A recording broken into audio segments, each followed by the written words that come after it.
sovereign citizen movement. The FBI considers sovereign citizen extremists and domestic terrorists, which has existed, this group, for decades. Well, one well-known member was Terry Nichols, who helped plan the Oklahoma City bombing. Fox 10's Jill Monier has more on what law enforcement officers are seeing here. Where's your emergency? Two West Memphis, Arkansas police officers shot and killed by sovereign citizen extremists during a traffic stop in 2010. Dash cameras from the officer squad cars captured the murder and the heartbreaking moment where the West Memphis police chief, Bob Powder, wearing a white t-shirt, pushes past a sergeant to find one of the fallen officers was his son, Brandon. I had a passion at one time for law enforcement for 45 years, and then I lost that passion the day I stood over Brandon on the interstate. It left and never came back.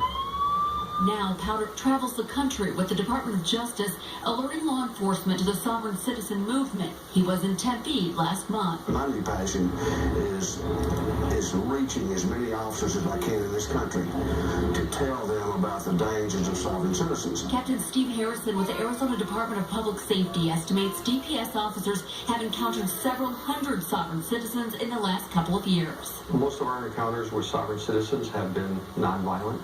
They're argumentative, sometimes uncooperative. According to the FBI, sovereign citizens believe federal, state, and local governments operate illegally. They follow their own set of laws. Some create false license plates or refuse to pay taxes, but others have been associated with financial schemes and threatening law enforcement officers. They will file liens and lawsuits against our officers and their property. We're seeing a tactic lately where they will do what we call a phone tree, and they'll get stopped by a police officer, and then they'll call on their phone, and 5 or 10 other friends will show up at a traffic stop, which makes that traffic stop that much more dangerous to our officers and the public. The majority of the sovereigns are not dangerous, but the extremists, and they are growing in numbers, are extremely dangerous to law enforcement because they have said recently, within the last year, that law enforcement is their enemy. According to the FBI, since 2000, sovereign citizen extremists have killed at least 6 law enforcement officers. I am encouraging every single officer that comes in contact with sovereign to have a backup. Never approach a sovereign citizen alone, ever. It's extremely dangerous. Powder teaches officers how to identify sovereign citizens.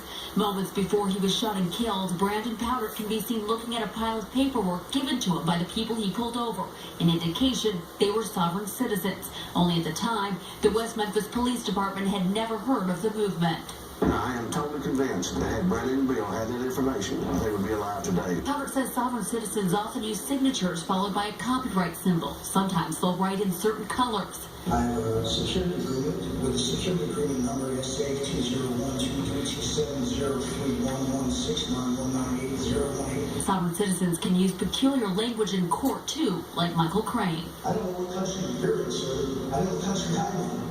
You don't own it. You don't rule it. This is a public courtroom. This is an administrative courtroom. This courtroom is set by we the people. Crane is accused of killing Glenna and Lawrence Shapiro in Paradise Valley in 2012.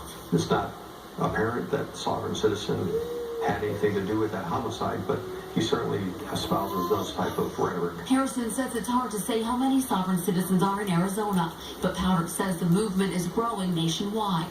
Harrison says his officers haven't had any violent encounters with sovereign citizen extremists yet. And that's our concern, is that as this movement grows, that it could lead to a West Memphis type incident. Jill Monier, Fox 10 News.